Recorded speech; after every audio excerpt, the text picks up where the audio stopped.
The FAA discovered an airport that officially didn't exist. The morning started like every other on my Wyoming ranch. Quiet, peaceful, exactly why I'd bought the place. Then a twin-engine airplane dropped out of the sky and landed right in my pasture. Before I could even ask what was happening, the HOA president told me I was interfering with their community airstrip. The only problem? According to my deed, every foot of that runway belonged to me. What I uncovered next wasn't just a property dispute. It was a secret that had been hiding in plain sight for years.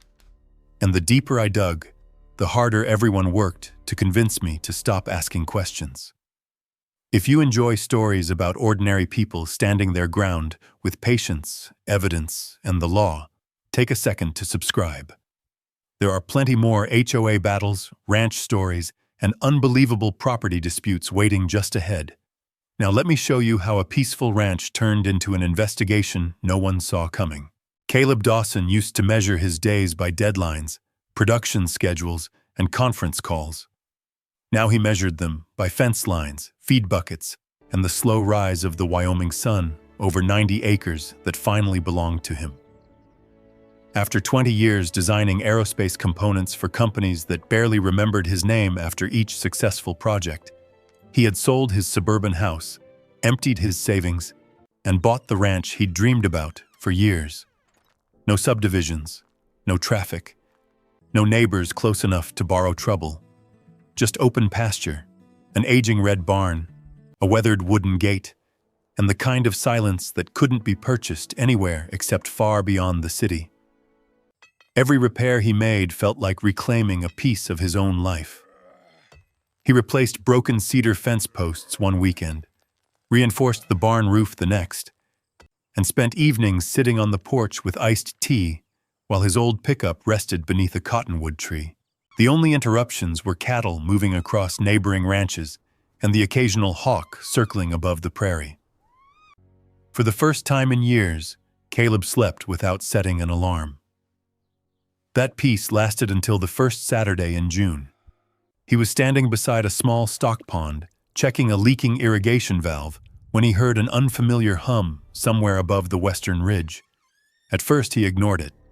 Crop dusters occasionally flew miles away, and small aircraft weren't uncommon over Wyoming. But the sound didn't fade. It grew louder. Caleb looked up. A white twin-engine airplane emerged over the ridge, flying far lower than anything should over private ranch land.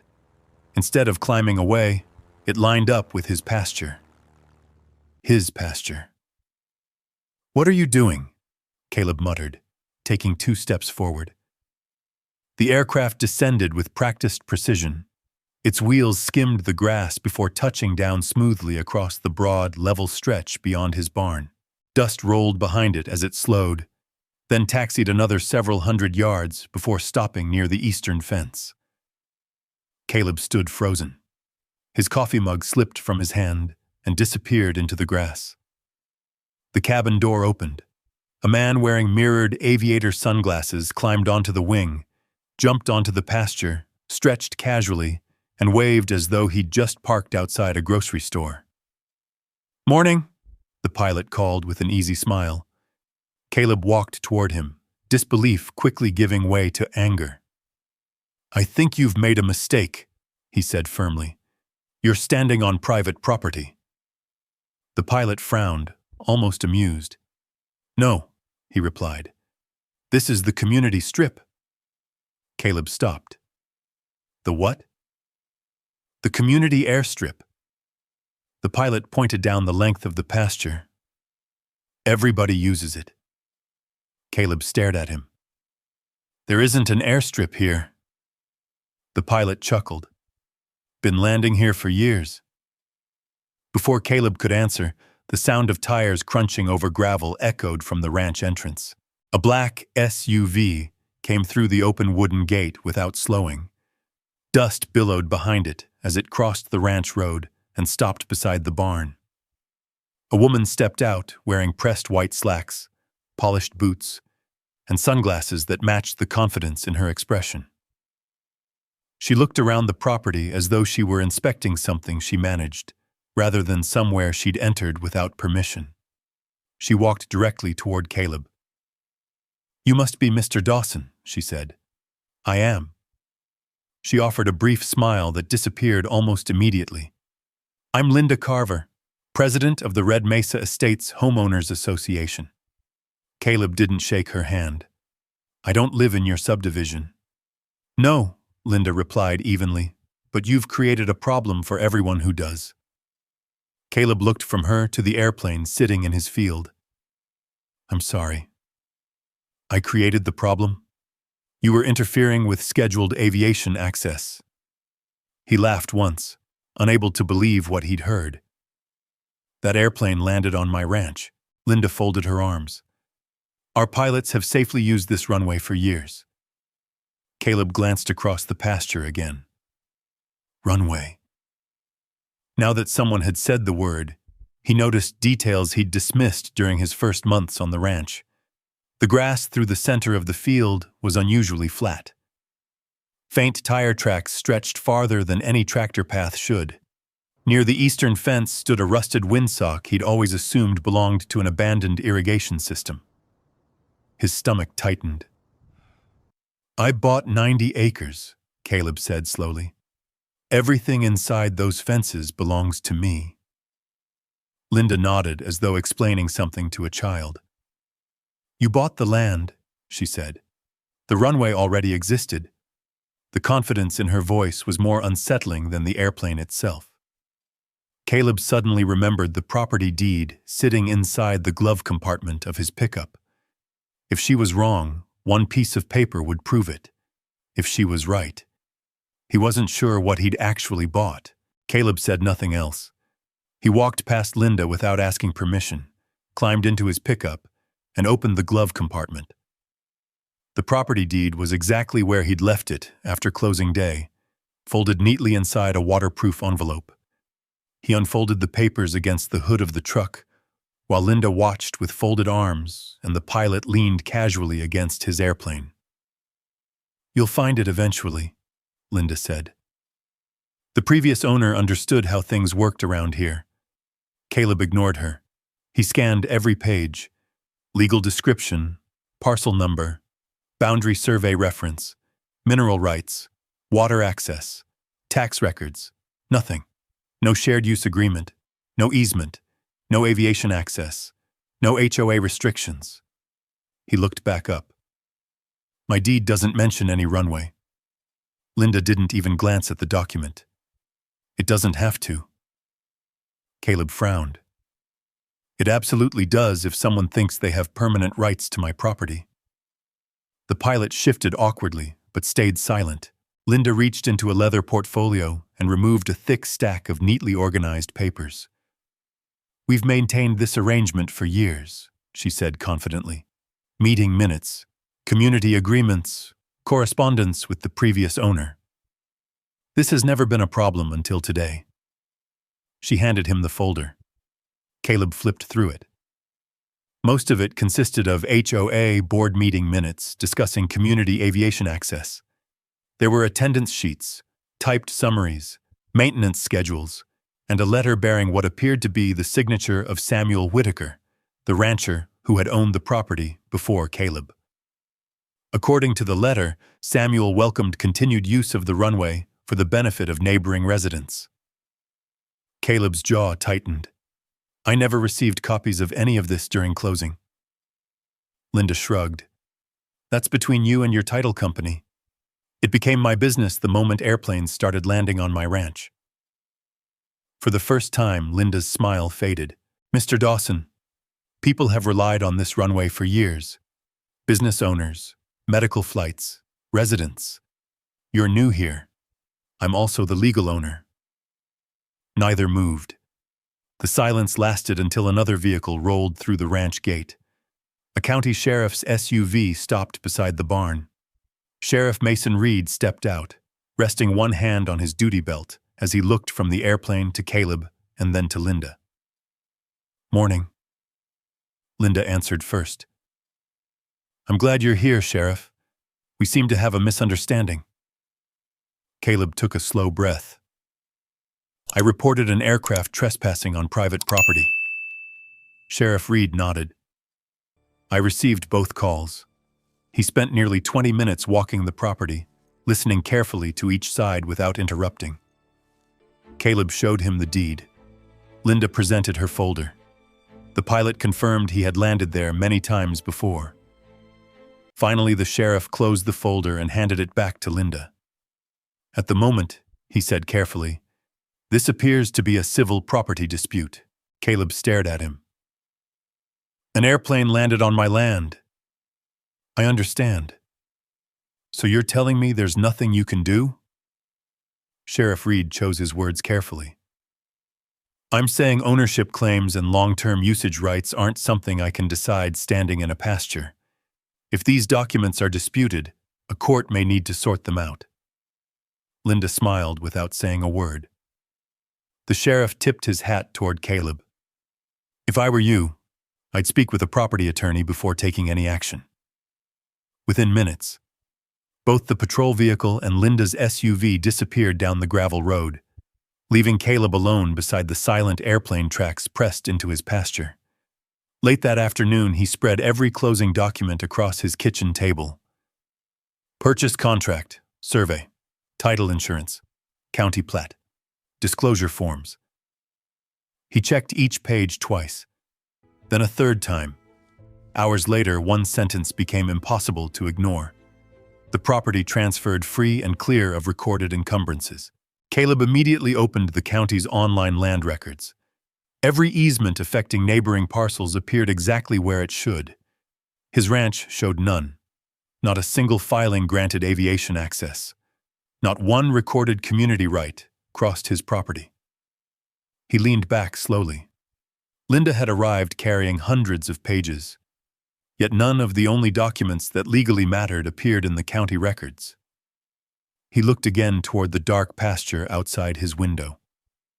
Someone had convinced an entire community they possessed rights that apparently existed nowhere on paper. And Caleb intended to find out why. Monday morning, he called Daniel Pierce, a licensed surveyor whose office had handled boundary disputes across 3 Wyoming counties for more than 20 years. "I don't need a fence line," Caleb told him over the phone. "I need to know exactly what's sitting on my property." Daniel arrived the following afternoon in a dusty pickup loaded with GPS equipment, laser receivers, and survey stakes. He spent the first hour comparing Caleb's recorded deed with the county parcel map before stepping into the pasture. "If your paperwork is accurate," Daniel said, adjusting his receiver, "every answer is already in the ground." For 2 days, they walked nearly every acre. Each GPS point confirmed what Caleb had already suspected. The fence lines matched the recorded survey almost perfectly. The eastern pasture, the place where the airplane had landed, fell entirely within Caleb's legal boundaries. Not beside them, not across them, inside them. Daniel paused halfway down the flattened strip of grass. "Come look at this." He knelt and brushed away several inches of dirt with his glove. Beneath the grass appeared a faded white painted line. Caleb stared. Daniel continued scraping until a second stripe emerged, perfectly parallel to the first. "These aren't tractor marks," Daniel said quietly. They kept searching.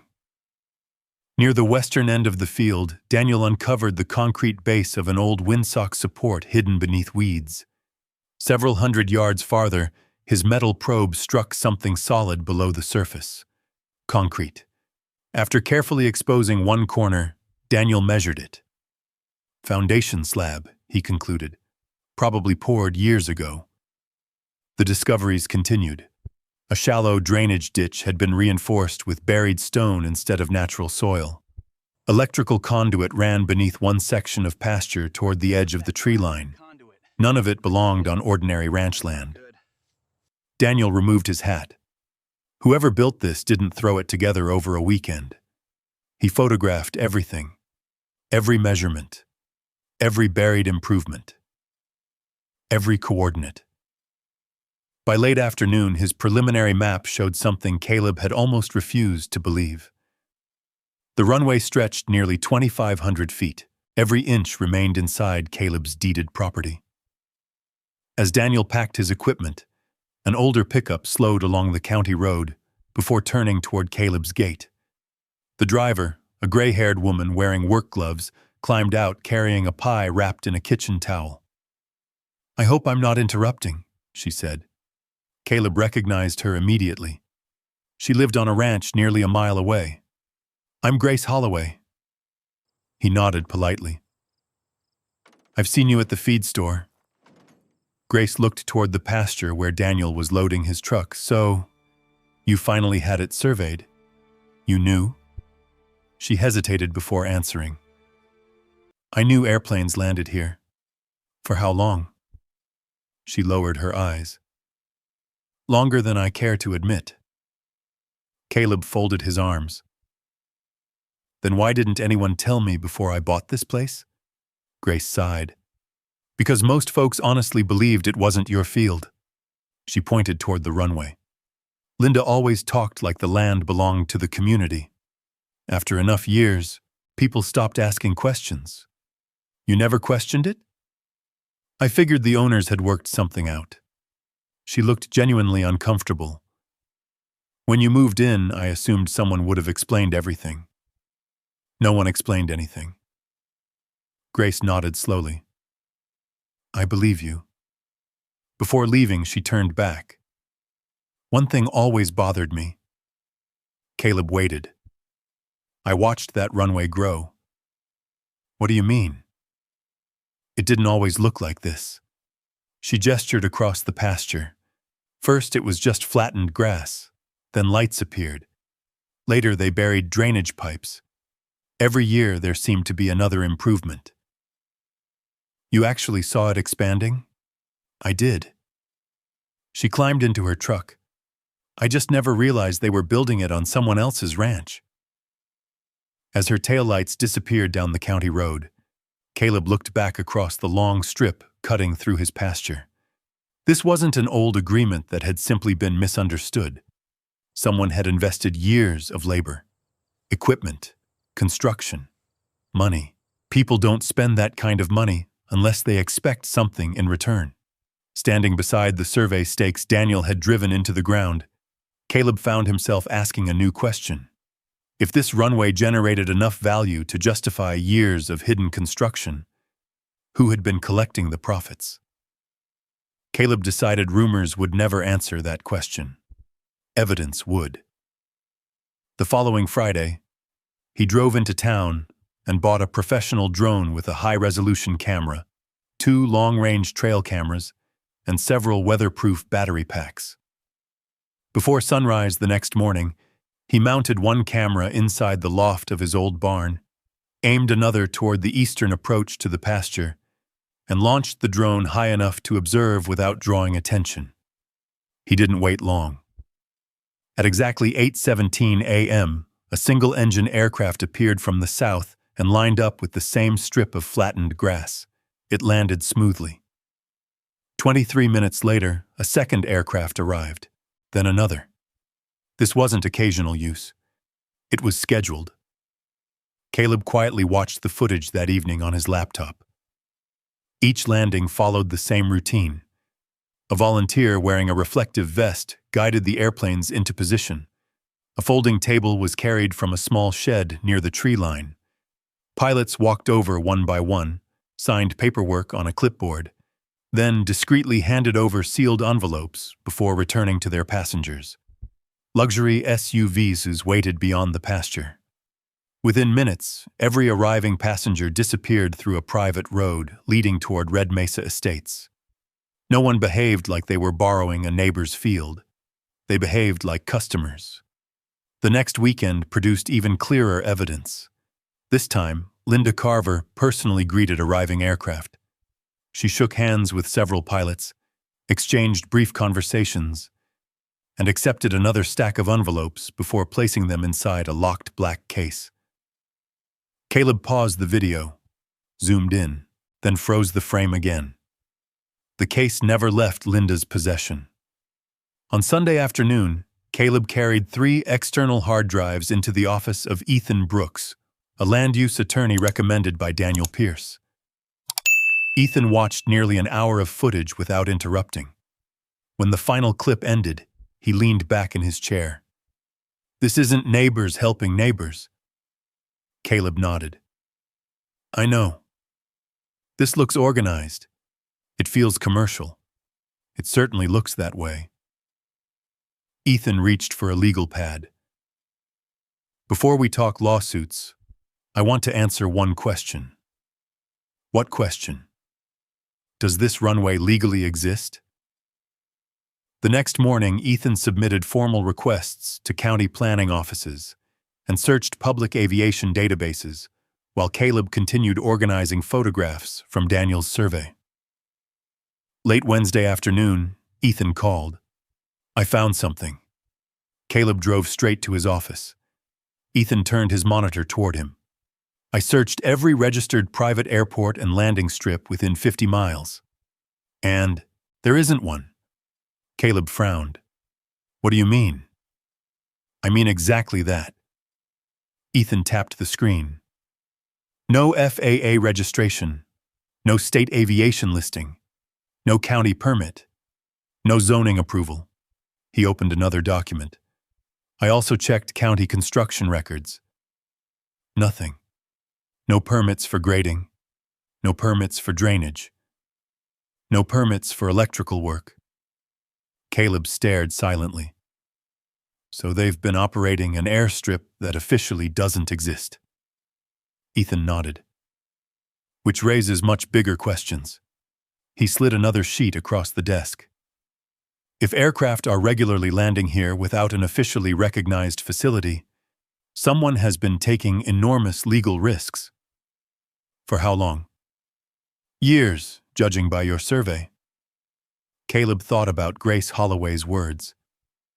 Every season the runway had quietly grown. Every improvement had cost money. Someone had financed all of it. Someone had collected enough income to justify continuing. Ethan folded his hands. "Right now, this is more than trespassing." "What is it?" "A potentially unauthorized aviation operation, built entirely on land owned by someone who never gave permission." For the first time since the airplane had appeared over his pasture, Caleb felt the balance beginning to shift. Linda's confidence suddenly made less sense. If the runway had truly been legal, there would have been permits, registrations, recorded easements. Instead, every official search came back empty. As Caleb gathered his files to leave, Ethan stopped him. "One more thing." Caleb turned. "If this operation has been running for years without being registered," he tapped the stack of drone photographs, "someone has worked very hard to make sure the government never noticed it." The words stayed with Caleb during the drive home. If Linda had spent years hiding the runway from regulators, then the truth probably didn't begin with her. It began with the man who owned the ranch before him. The next morning, Ethan handed Caleb a sheet of paper. "I found Samuel Whitaker." Caleb looked down. "He's still alive?" 86. Lives at Cotton Creek Retirement Home outside Cheyenne. "Do you think he'll talk?" Ethan nodded. "If he has nothing to hide." 2 days later, Caleb parked outside the retirement home carrying nothing more than a notebook and a copy of his deed. Samuel Whitaker was sitting on a shaded porch overlooking a small courtyard when a nurse introduced them. The elderly rancher smiled politely. "I heard somebody finally bought the old place." "I did." Samuel motioned toward the empty chair. "How's the barn holding up?" "It still leaks." Samuel laughed. "It leaked when I owned it." The conversation stayed friendly until Caleb placed an aerial photograph of the pasture on the table between them. Samuel's smile disappeared. "They've still been landing there?" "You knew?" Samuel stared at the picture for several seconds. "I knew about one airplane." Caleb leaned forward. "One?" Samuel nodded slowly. "It was almost 12 years ago. He folded his weathered hands together. A pilot radioed that he had a medical emergency. Engine trouble, or at least that's what they told me. I let him land in the pasture because there wasn't another safe place nearby. And after that? A few weeks later, Linda came to thank me. Samuel's expression hardened. She said the community appreciated my kindness. Did she ask to keep using the field?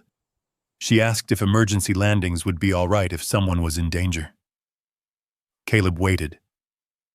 I told her nobody turns away an emergency.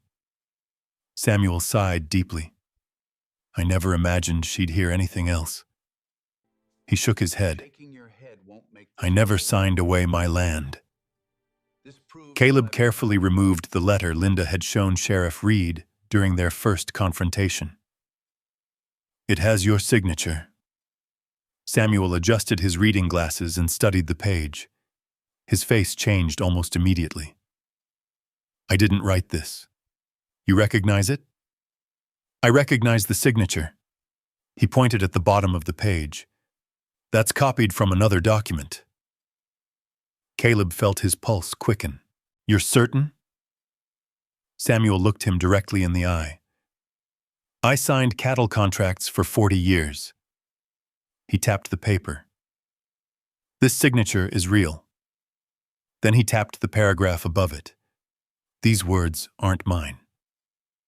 Before Caleb could ask another question, a woman entered the courtyard carrying grocery bags. Dad? Samuel smiled. This is my daughter, Emily. After Caleb explained why he had come, Emily sat beside her father. I've been wondering when someone would show up. Caleb frowned. You knew about Linda? Emily nodded. She visited him for years. Visited? Birthdays. Christmas. Sometimes she'd bring homemade pies or gift baskets. Samuel looked embarrassed. I thought she was just being neighborly. Emily opened a drawer beside Samuel's chair and removed a small stack of greeting cards. Every one of them was signed by Linda Carver. Thinking of you. Hope you're doing well. The neighborhood misses you. Caleb flipped through them. The visits continued long after Samuel had moved away from the ranch. She kept him comfortable, Emily said quietly. Comfortable enough not to ask questions about what was happening on his old property. Silence settled over the porch. Finally, Samuel looked at Caleb. I made one decision. He swallowed hard. I helped someone who I believed needed help. His voice carried more regret than anger. They turned it into a business. Caleb closed the folder. I may need your testimony. Samuel didn't hesitate. You'll have it. Emily reached into another drawer. There's something else. She handed Caleb a worn leather journal. Dad kept notes about the ranch. Caleb carefully opened it. One entry, dated nearly 11 years earlier, caught his attention immediately. Linda asked again about permanent flights. Told her absolutely not. Emergency use only. No commercial traffic. No runway. Caleb slowly closed the journal. For months he had suspected the runway began with deception. Now he had something far stronger than suspicion. He had the sworn word of the only person who could explain how the first airplane ever landed there. And for the first time, Linda's entire story was beginning to fall apart. Caleb expected Ethan Brooks to celebrate. Instead, the attorney closed Samuel Whitaker's journal and slid it back across the conference table. We're still not ready. Caleb frowned. We have the deed, the survey, drone footage, FAA searches, and now Samuel's testimony. We have enough to win eventually, Ethan replied. Not enough to move too early. Caleb leaned back. So what do? We stop arguing? The answer caught him off guard. Ethan opened a legal notebook filled with checklists. From this point forward, every conversation happens in writing. Every notice is certified. Every improvement is documented. We let Linda create the next mistake. The strategy felt almost too simple. It was also the opposite of what Linda expected. Over the next week, contractors arrived instead of lawyers. Steel survey stakes were driven into the pasture exactly where Daniel Pierce's GPS coordinates placed the legal boundary. Bright orange markers identified every corner of Caleb's property. New signs appeared along the eastern fence. Private property. No unauthorized vehicles or aircraft. Landing prohibited without written permission. Each sign referenced the applicable Wyoming trespass statute. Every installation was photographed, time-stamped, and added to Ethan's growing evidence file. A licensed fencing company delivered stacks of heavy steel posts. Rather than blocking the entire pasture, they reinforced vulnerable entry points while leaving enough space for ranch equipment to operate normally. At the old barn, electricians mounted high-definition security cameras covering every approach to the field. Backup batteries, cloud storage, automatic timestamps. Nothing would disappear if someone damaged the equipment. Finally, Ethan mailed certified letters. One went to Linda Carver, one to the Red Mesa Estates HOA, one to every board member whose name appeared in public records. The letters were direct. Caleb Dawson owned the property. No recorded easement existed. Any future landing would occur without permission. Continued use could expose individuals and the association to civil liability. 3 days later, Linda responded exactly as Ethan predicted. Not through an attorney, through gossip. By the weekend, Caleb noticed conversations stopping when he entered the local hardware store. A cashier avoided eye contact. At the feed supplier, 2 ranchers quietly folded a newspaper as he approached. Grace Holloway found him loading fencing supplies into his truck. "They're saying you're trying to shut down emergency access." Caleb looked up. "I've never stopped an emergency." "I know. They're telling people you'll sue anyone who crosses your land. I only sent legal notices." Grace sighed. Facts don't spread as fast as rumors. The following Monday, Caleb found a flyer taped to his ranch gate. "Save our community airstrip. Don't let one landowner destroy years of tradition." A community meeting was scheduled for Friday evening. His name appeared 3 times. None of it was accurate. Ethan barely glanced at the flyer. "Good." Caleb blinked. "Good?" The more emotional they become, the less disciplined they are. "You really think she'll make a mistake?" "I think she's convinced she's untouchable."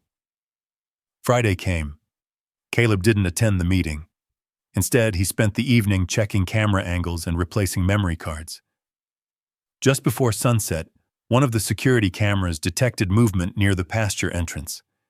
Linda's SUV rolled slowly along the fence before stopping beside one of the newly installed warning signs.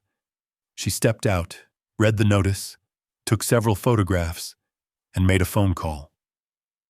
She pointed toward the runway while speaking. Then she drove away. The next morning, Caleb stood on his porch with a cup of coffee, watching the empty pasture. Everything was quiet. Almost too quiet. His phone vibrated. A motion alert. The eastern camera had detected an aircraft approaching from the south. Caleb opened the live feed. The same twin-engine airplane from the first Saturday was descending toward his ranch. Every warning sign was visible.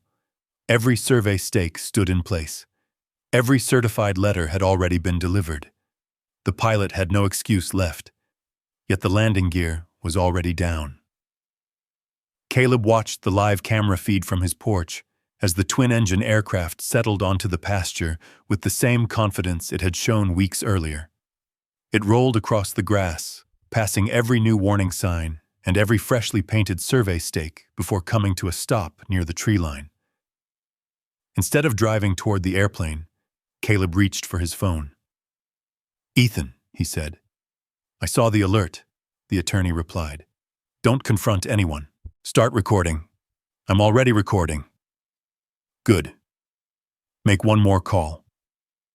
Caleb dialed the number Ethan had given him the previous evening. The duty officer at the regional FAA field office answered.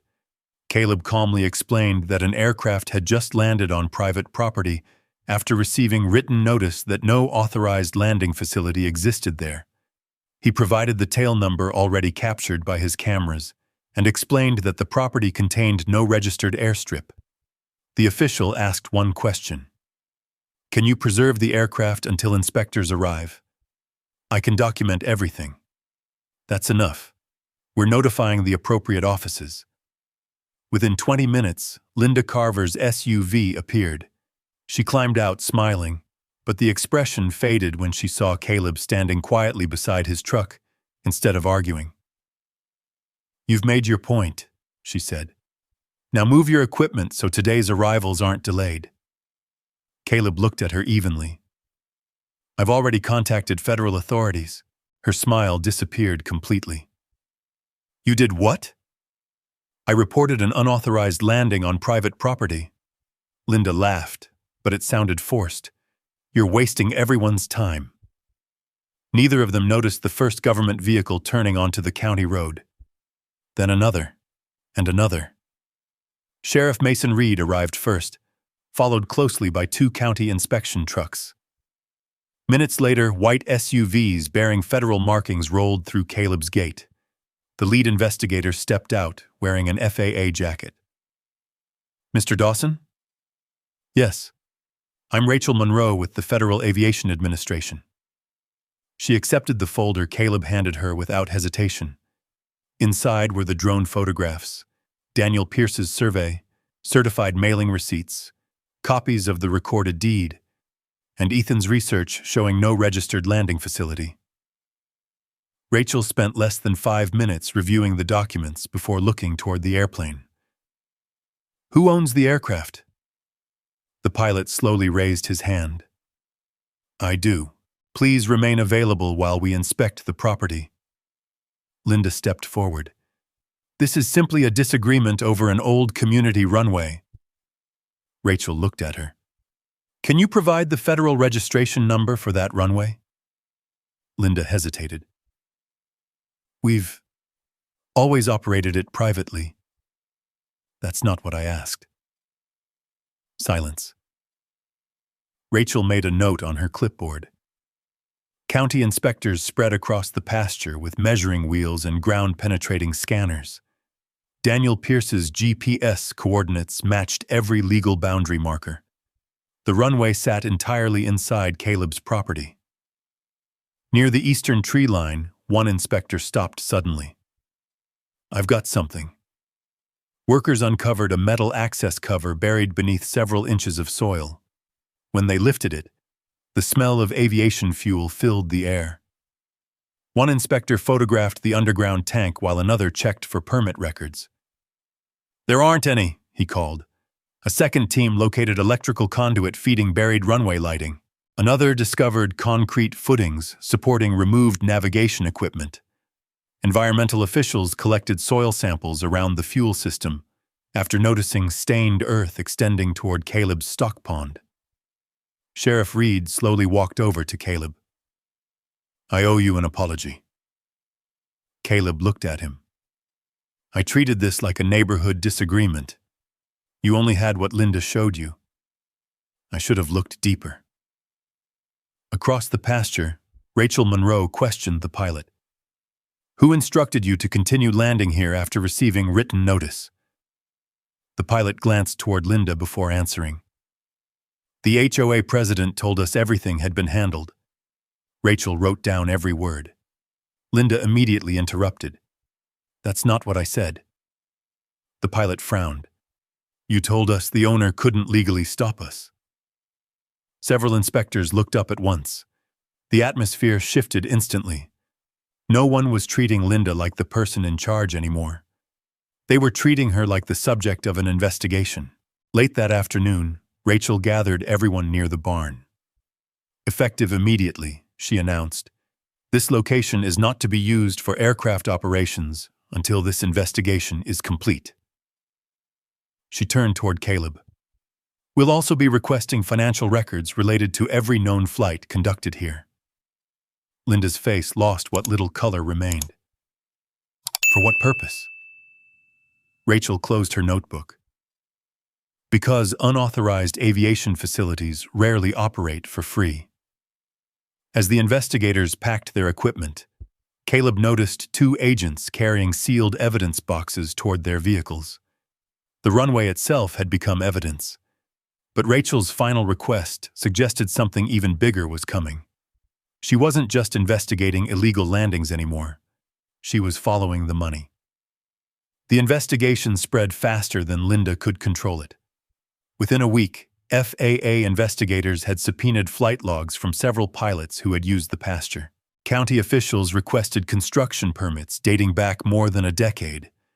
Environmental inspectors returned twice to collect additional soil samples around the buried fuel tank. Then the HOA board received its own set of certified letters. The next board meeting, usually attended by fewer than a dozen residents, overflowed into the hallway of the clubhouse. Caleb didn't attend. He didn't need to. Grace Holloway called him afterward. They're turning on each other. What happened? Nobody believes Linda anymore.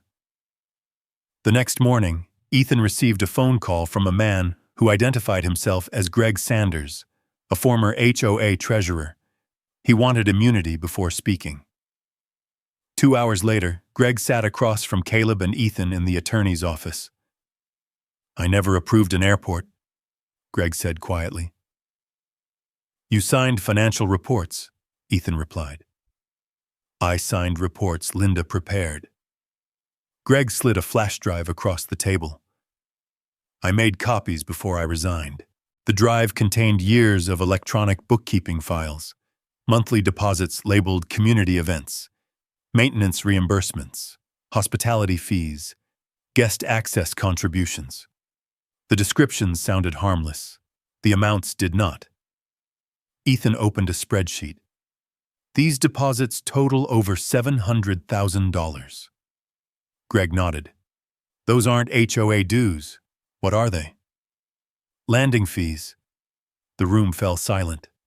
Greg continued. Pilots paid every time they used the strip. Some paid annual memberships. Linda always said the money was for runway maintenance. But the HOA financial statements never listed aviation income, Caleb said.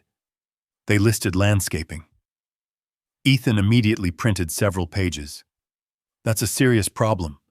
It gets worse. Greg opened another folder.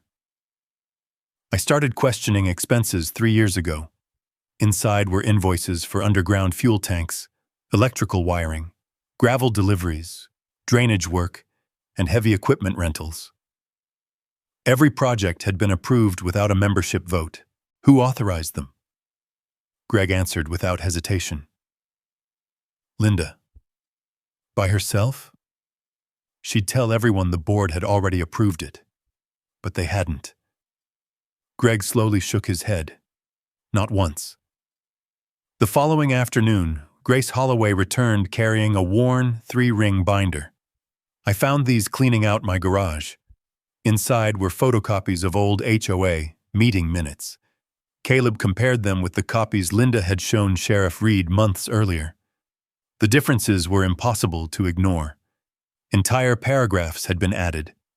Votes that never occurred suddenly appeared. Board members who had been absent were listed as present. One page even referenced a community aviation committee. Grace pointed to it. That committee never existed. Ethan smiled for the first time in days. Document alteration. Grace nodded. I knew something was wrong when I saw my own signature. She pointed toward the bottom of another page. I wasn't even at that meeting. By Friday, 3 additional former board members had contacted Ethan independently. Each told nearly the same story. Linda handled major decisions herself. Financial records were shared only after meetings. Questions were dismissed. Anyone who challenged her eventually resigned. The united front that had confronted Caleb at the beginning of the dispute no longer existed. Board members hired separate attorneys. Several publicly denied knowing the runway operated as a commercial facility. One even signed an affidavit confirming he believed the flights were occasional emergency landings. Late that evening, Ethan spread the growing evidence across his conference table. Samuel Whitaker's journal, Daniel Pierce's survey, FAA findings, drone footage, financial records, altered meeting minutes, witness statements. He looked at Caleb. This isn't just trespassing anymore. I figured. The complaint keeps growing. Ethan picked up a legal pad and began writing. Fraud, forgery, unjust enrichment, civil trespass, unauthorized occupation of private property, conversion of property for commercial gain. Caleb read the list without speaking. Months earlier, he'd believed he was fighting over a pasture. Now the evidence showed something entirely different. An organization had quietly transformed his land into a business. And the people who once stood shoulder to shoulder behind Linda were now lining up to testify against her. For the first time since a plane had landed in his field, Caleb wasn't wondering whether the truth would come out. He was wondering how much it was going to cost Linda when it finally did. 6 months after the first unauthorized landing, the courtroom in Cheyenne was filled long before the hearing began. Ranchers, HOA residents, reporters, and several pilots who had once used the pasture quietly took their seats. Caleb sat beside Ethan Brooks with a single banker's box at his feet. Every document inside had been earned one piece at a time. Linda entered moments later with 2 attorneys. She carried herself with the same confidence Caleb had seen on the day she first stepped onto his ranch, but it no longer reached her eyes. When the judge called the case, Ethan stood first. This is not a dispute over neighborhood custom, he began. It is a case involving years of unauthorized occupation of private property, commercial use without consent, altered corporate records, and profits earned from land the defendant never owned. The evidence unfolded methodically.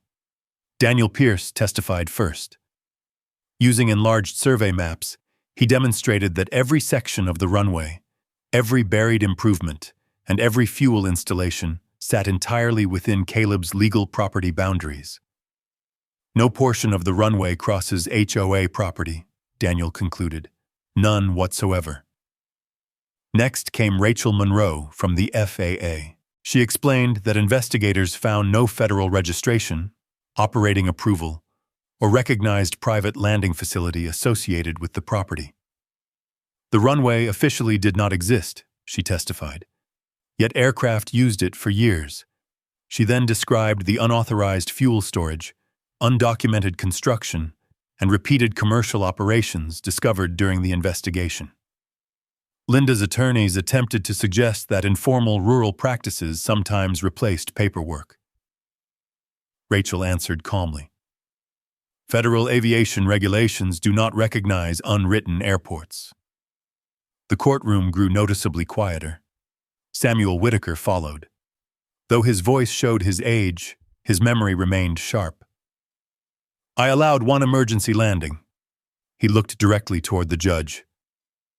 1. He explained Linda's repeated visits, her requests for emergency access, and his refusal to authorize permanent operations. When Ethan produced Samuel's handwritten journal, the courtroom watched as the elderly rancher identified the entry written more than a decade earlier. Emergency use only. No commercial traffic. No runway. Linda's attorneys produced the letter shown months earlier to Sheriff Reed. Samuel examined it again.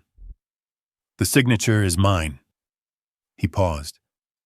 The document is not. Ethan then called a forensic document examiner.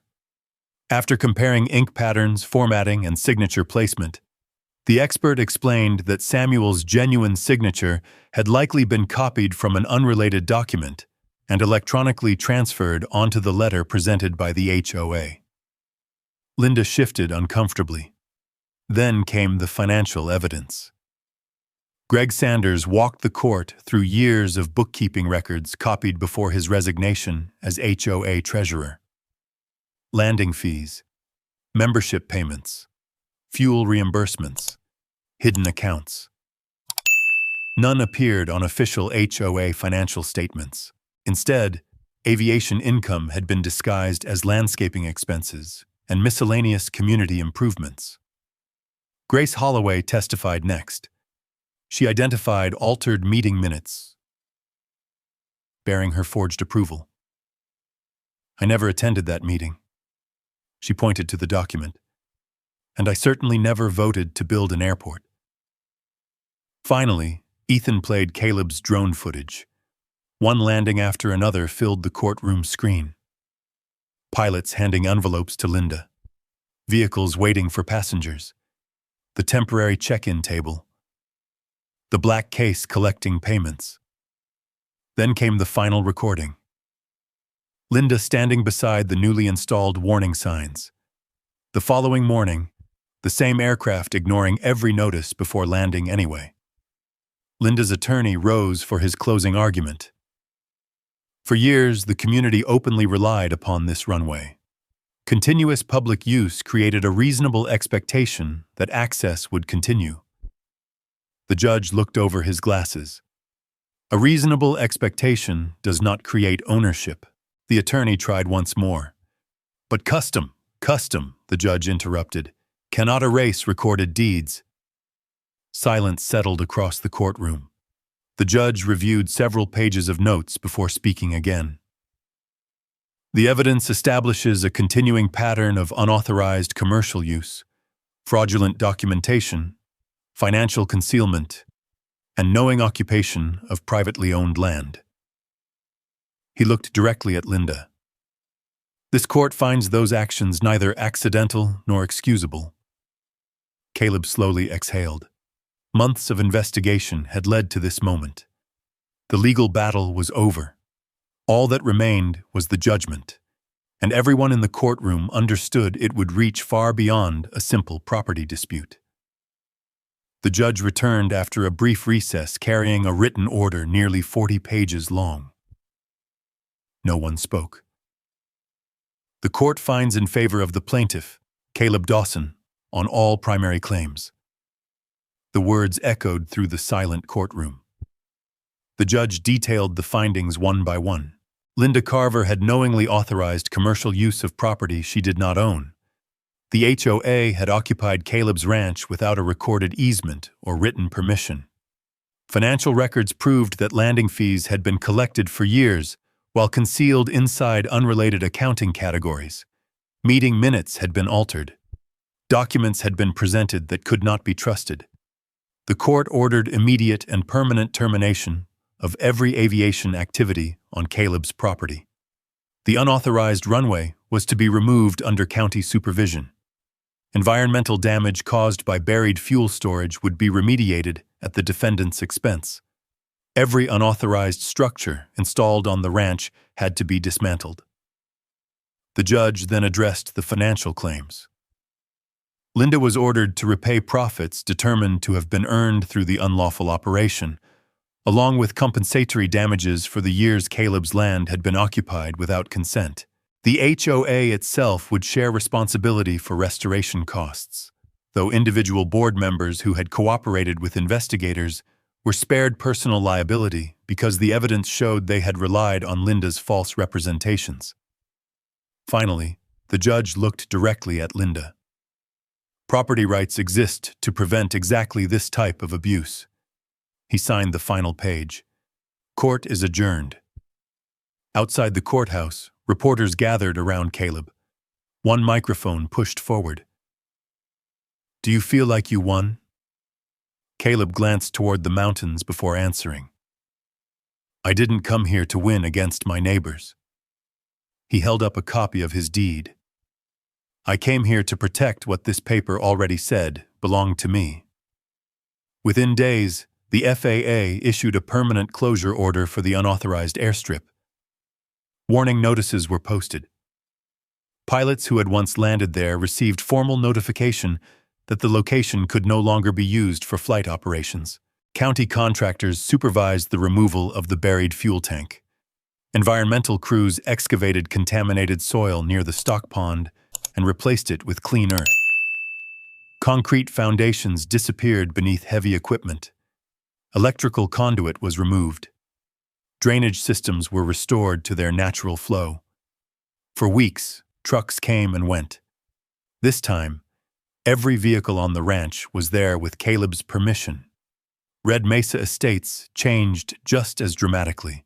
Several board members resigned. A special election installed an entirely new HOA leadership team. Their first official act was sending Caleb a public letter acknowledging the court's findings, apologizing for years of unauthorized use, and committing to operate the association with complete financial transparency. Grace Holloway delivered the letter herself. "I thought you should hear it from someone who lives there." Caleb read it quietly before folding it. "I appreciate that." She smiled. "I think a lot of people finally understand the difference between trusting someone and verifying what they're doing." Months passed. The long strip of flattened pasture slowly disappeared beneath fresh grass. Native prairie seed replaced worn tire tracks. Fence lines stood straight again. The windsock foundation was gone. The old barn overlooked a field that looked like a pasture instead of a runway. One early morning, Caleb sat on his porch with the same coffee mug he'd replaced after dropping the first one on the day everything changed. The sunrise spread across the prairie. A hawk drifted overhead. Cattle grazed beyond the restored fence. No engines, no propellers, no SUVs waiting beside hidden landing strips. Only wind moving through the grass. Caleb looked toward the center of the pasture, where airplanes had once touched down without permission. Now there was nothing left to suggest an airport had ever existed. Only open ranch land. Exactly as the deed had promised. He realized the most important lesson hadn't been about airplanes, lawsuits, or HOAs. It was that patience, facts, and the law could outlast confidence built on deception. People can ignore a fence.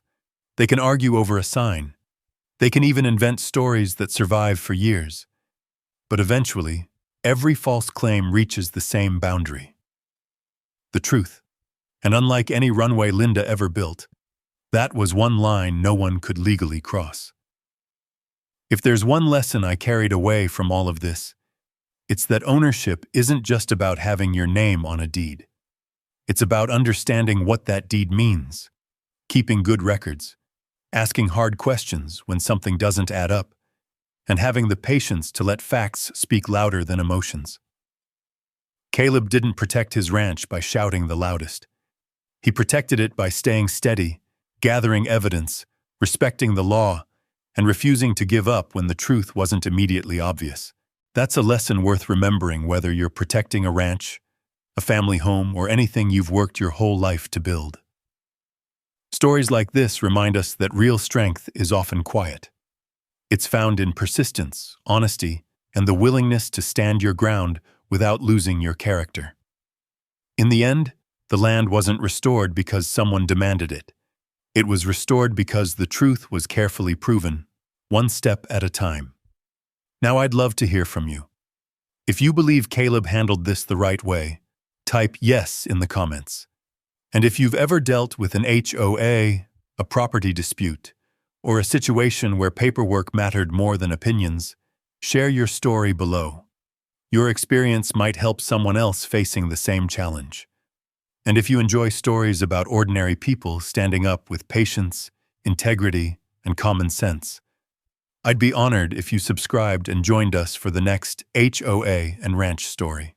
Until next time, take care of yourselves and never underestimate the value of knowing what's truly yours. The truth is unlike any runway Linda ever built, that was one line no one could legally cross. If there's one lesson I carry away from all of this, is that ownership isn't just about having your name on the deed.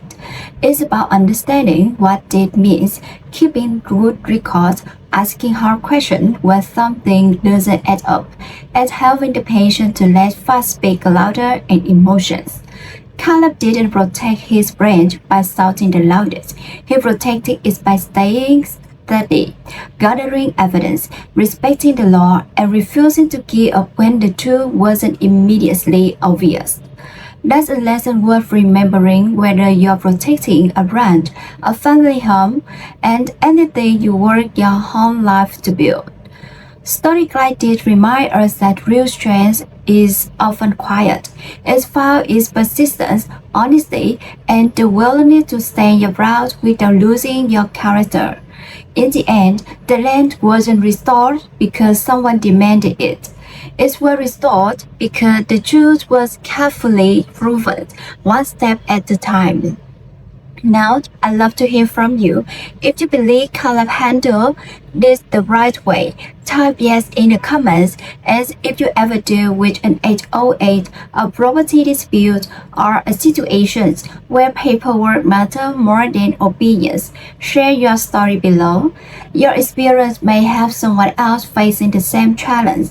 And if you enjoy stories about ordinary people standing up with patience, integrity, and common sense, I'd be honored if you subscribe and join us for the next HO8 and ranch story. Until next time, take care of yourself and never underestimate the value of knowing what's truly yours.